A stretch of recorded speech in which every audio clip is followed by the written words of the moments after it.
ଅଭିଭାବକ। ତିନୋଟି ଜିନିଷ ପରସ୍ପର ସହ ଅଙ୍ଗାଙ୍ଗୀ ଭାବରେ ଜଡ଼ିତ।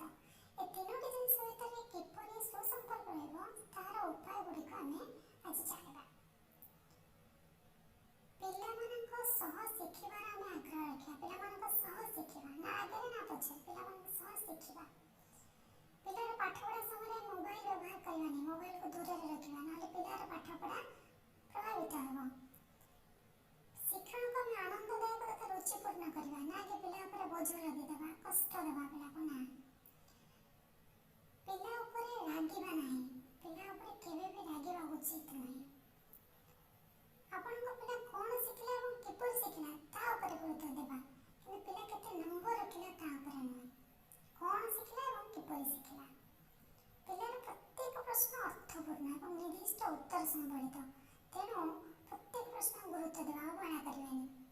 ପିଲାର ଶିକ୍ଷଣ ବିଷୟ ମଧ୍ୟରେ ପିଲା ସହ ଆମେ ନିଜେ ବୁଡ଼ିଯିବା ଏବଂ ଶିଖିବା, ତାହେଲେ ପିଲା ଠିକ୍